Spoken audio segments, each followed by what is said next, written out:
দেখো, পশ্চিমবঙ্গের যে ৪১ জন মন্ত্রী শপথ নিয়েছে তাদের মধ্যে অন্যতম হচ্ছে কল্যাণ চক্রবর্তী। বর্তমানে তার ৩টি দপ্তরের দায়িত্ব দেওয়া আছে এবং ৩টে গুরুত্বপূর্ণ দপ্তরের দায়িত্ব দেওয়া আছে।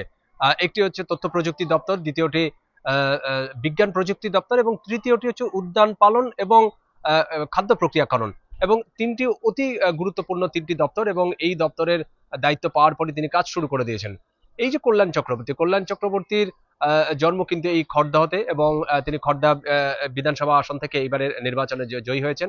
এবং এই খড়দার যে রামকৃষ্ণ মিশন আছে, সেই রামকৃষ্ণ মিশন থেকে তিনি পড়াশোনা করেছেন, তার স্কুলিংটা সেখানে রয়েছে, এবং এরপর তিনি উচ্চ শিক্ষার জন্য যান কিন্তু কল্যাণী বিশ্ববিদ্যালয়। এবং কল্যাণীর যে কৃষি বিধানচন্দ্র রায় যে কৃষি বিশ্ববিদ্যালয় আছে সেখান থেকে তিনি পড়াশোনা করেন, সেখানে গবেষণা করে সেখানে ডক্টরেট করেন। এবং সেটি কমপ্লিট করার পর, শেষ করার পর কিন্তু এই মুহূর্তে বর্তমানে তিনি কিন্তু সেই কল্যাণী যে কৃষি বিধানচন্দ্র রায় কৃষি বিশ্ববিদ্যালয় আছে সেখানে তিনি অধ্যাপনা করছেন। এবং তার যদি একটু ব্যাকগ্রাউন্ড দেখা যায় তবে দেখা যাবে যে সেটি হচ্ছে যে এই কল্যাণ চক্রবর্তী তিনি কিন্তু আরএসএস এর যে সমস্ত শাখা সংগঠন আছে সেখানে কিন্তু গুরুত্বপূর্ণ দায়িত্ব তিনি পালন করেছেন এবং নিষ্ঠার সঙ্গে পালন করেছেন। এবং স্বাভাবিকভাবেই তার রাজনীতির সাথে প্রত্যক্ষভাবে হয়তো রাজনীতির সাথে তার যুক্ত ছিল না, কিন্তু আরএসএস এর দীর্ঘদিন ধরে তিনি কাজ করেছেন এবং সমস্ত রকমের যে সমস্ত তাদের যে কার্যকলাপ বা কর্মসূচি, সেই সমস্ত কার্যকলাপে তিনি অংশ নিয়েছিলেন এবং নিয়মিত তাকে দেখা যেত। এবং ২০২১ সালের যে বিধানসভা নির্বাচন ছিল, সেই নির্বাচনে কিন্তু এই কল্যাণ চক্রবর্তীর নাম ভেসে উঠেছিল। এবং তখন মনে করা হয়েছিল যে কল্যাণ চক্রবর্তীকে হয়তো বিজেপির প্রার্থী করা হতে পারে। যদিও সেটি জল্পনাই ছিল, পরবর্তীতে আমরা দেখেছি যে তাকে প্রার্থী করা হয়নি। কিন্তু ২০২৬ সালের যে বিধানসভা নির্বাচন, সেই নির্বাচনে কিন্তু বিজেপি তার উপরেই আস্থা রেখেছে, তার উপরেই ভরসা রেখেছে। এবং আমরা দেখেছি যে পরবর্তীতে এই আসনটি থেকে কিন্তু তিনি যে তার যে নিকটতম প্রতিদ্বন্দ্বী তাকে কিন্তু বিপুল ভোটে হারিয়েছিলেন, সাংবাদিক দেবদিক পুরোহিতকে। এবং তারপরেই দেখলাম যে তিনি তাকে মন্ত্রিসভায় নেওয়া হলো এবং ক্যাবিনেট মন্ত্রীর দায়িত্ব দেওয়া হয়েছে। তুমি জানো যে এই যে খড়দা বিধানসভা, সেই বিধানসভা একটি গুরুত্বপূর্ণ একটি আসন। এবং এই আসন থেকে আমরা দেখেছি যে অমিত মিত্র থেকে শুরু করে তার আগে অসীম দাশগুপ্ত তারা কিন্তু অর্থ মন্ত্রকের দায়িত্ব পালন করেছেন। এবং বিগত যেই তৃণমূল কংগ্রেসের সরকার ছিল সেখানে আমরা দেখেছিলাম শোভনদেব চট্টোপাধ্যায়, তিনি ছিলেন কৃষি দপ্তরের মন্ত্রী। তো স্বাভাবিকভাবেই একটা ধারণা করা হয়েছিল যে কল্যাণ চক্রবর্তী তিনি যখন জয়ী হয়েছেন তাকে হয়তো গুরুত্বপূর্ণ দপ্তরের দায়িত্ব দেওয়া হতে পারে। সেক্ষেত্রে গুরুত্বপূর্ণ একটি নয়, দুটি নয়, তিনটি দপ্তরের দায়িত্ব কিন্তু পালনের দায়িত্ব দেওয়া হয়েছে। এবং এখনো পর্যন্ত তিনি এই দায়িত্ব পালন করার সাথে সাথে তিনি যেটি বলেছেন যে তার যেই যার যে লক্ষ্য যে নতুন করে কর্মসংস্থান সৃষ্টি করা, খড়দায় যে একটা উন্নতময় বা সম্ভাবনাময় একটা জায়গা আছে সেখানে নতুন নতুন শিল্প গড়া এবং কর্মসংস্থান, বিশেষ করে যে বেকারত্ব সেইটাকে ঘোচানো সহ একাধিক কর্মসূচি তিনি ইতিমধ্যে হাতে নিয়েছেন, বিভিন্ন জায়গায় ঘুরে বেড়াচ্ছেন, কথা বলছেন। এবং তিনি যে উচ্চশিক্ষা লাভ করেছেন সেটিকে সেই যে কৃষি সেইটাকেই যাতে বাস্তবে একটা রূপ দেওয়া যায়, বাস্তবে যাতে কাজে লাগানো যায়, সেটি কিন্তু তার লক্ষ্য। এবং তাকে যখন মন্ত্রিসভার দায়িত্ব দেওয়া হলো, তার যখন দপ্তর বন্টন করা হলো, এবং দপ্তর বন্টনের সঙ্গে সঙ্গেই কিন্তু সচিবদের সাথে এই যে দপ্তরের যে কর্মকর্তা আছে তাদের সাথে সাক্ষাৎ করেছেন, কিভাবে আরো উন্নয়ন করা যায়, উন্নতি করা যায় দপ্তরের। এবং পাশাপাশি এলাকার মানুষদের সঙ্গেও কিন্তু কথা বলেছেন। প্রত্যক্ষভাবে রাজনীতির সাথে যুক্ত না থাকলেও কিন্তু তিনি, আমি যেটি বলছিলাম যে আরএসএস এর সাথে তার দীর্ঘ সম্পর্ক ছিল এবং সেই সূত্রটাকেই তিনি কাজে লাগাতে চান। এবং বিজেপির যে সরকার, সেই সরকারের যে উন্নয়নের যে লক্ষ্য, মানুষের প্রত্যাশা, সেই প্রত্যাশা পূরণের জন্যই কিন্তু তিনি মুখিয়ে আছেন। দেখো, পশ্চিমবঙ্গের যে ৪১ জন মন্ত্রী শপথ নিয়েছে তাদের মধ্যে অন্যতম হচ্ছে কল্যাণ চক্রবর্তী। বর্তমানে তার ৩টি দপ্তরের দায়িত্ব দেওয়া আছে এবং ৩টে গুরুত্বপূর্ণ দপ্তরের দায়িত্ব দেওয়া আছে।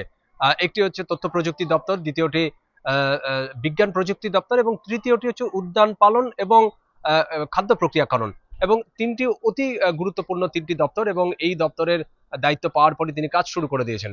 এই যে কল্যাণ চক্রবর্তীর জন্ম কিন্তু এই খড়দহতে, এবং তিনি খড়দা বিধানসভা আসন থেকে এইবারের নির্বাচনে জয়ী হয়েছেন। এবং এই খড়দার যে রামকৃষ্ণ মিশন আছে, সেই রামকৃষ্ণ মিশন থেকে তিনি পড়াশোনা করেছেন, তার স্কুলিংটা সেখানে রয়েছে, এবং এরপর তিনি উচ্চ শিক্ষার জন্য যান কিন্তু কল্যাণী বিশ্ববিদ্যালয়। এবং কল্যাণীর যে কৃষি বিধানচন্দ্র রায় যে কৃষি বিশ্ববিদ্যালয় আছে সেখান থেকে তিনি পড়াশোনা করেন, সেখানে গবেষণা করে সেখানে ডক্টরেট করেন। এবং সেটি কমপ্লিট করার পর, শেষ করার পর কিন্তু এই মুহূর্তে বর্তমানে তিনি কিন্তু সেই কল্যাণী যে কৃষি বিধানচন্দ্র রায় কৃষি বিশ্ববিদ্যালয় আছে সেখানে তিনি অধ্যাপনা করছেন। এবং তার যদি একটু ব্যাকগ্রাউন্ড দেখা যায় তবে দেখা যাবে যে সেটি হচ্ছে যে এই কল্যাণ চক্রবর্তী তিনি কিন্তু আরএসএস এর যে সমস্ত শাখা সংগঠন আছে সেখানে কিন্তু গুরুত্বপূর্ণ দায়িত্ব তিনি পালন করেছেন এবং নিষ্ঠার সঙ্গে পালন করেছেন।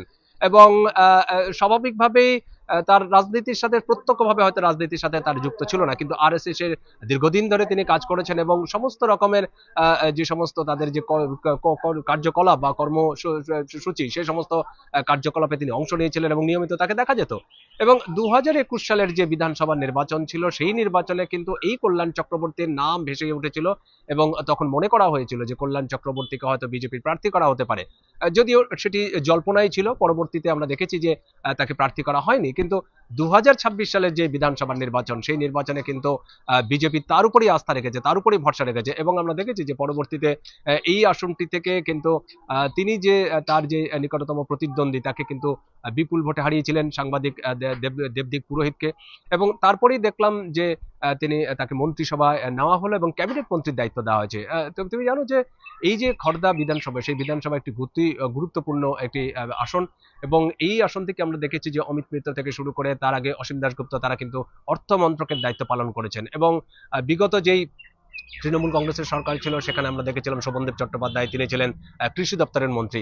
তো স্বাভাবিকভাবেই একটা ধারণা করা হয়েছিল যে কল্যাণ চক্রবর্তী তিনি যখন জয়ী হয়েছেন তাকে হয়তো গুরুত্বপূর্ণ দপ্তরের দায়িত্ব দেওয়া হতে পারে। সেক্ষেত্রে গুরুত্বপূর্ণ একটি নয়, দুটি নয়, তিনটি দপ্তরের দায়িত্ব কিন্তু পালনের দায়িত্ব দেওয়া হয়েছে। এবং এখনো পর্যন্ত তিনি এই দায়িত্ব পালন করার সাথে সাথে তিনি যেটি বলেছেন যে তার যেই যার যে লক্ষ্য যে নতুন করে কর্মসংস্থান সৃষ্টি করা, খড়দায় যে একটা উন্নতময় বা সম্ভাবনাময় একটা জায়গা আছে সেখানে নতুন নতুন শিল্প করা এবং কর্মসংস্থান বিশেষ করে যে বেকারত্ব সেইটাকে ঘোচানো সহ একাধিক কর্মসূচি তিনি ইতিমধ্যে হাতে নিয়েছেন, বিভিন্ন জায়গায় ঘুরে বেড়াচ্ছেন, কথা বলছেন।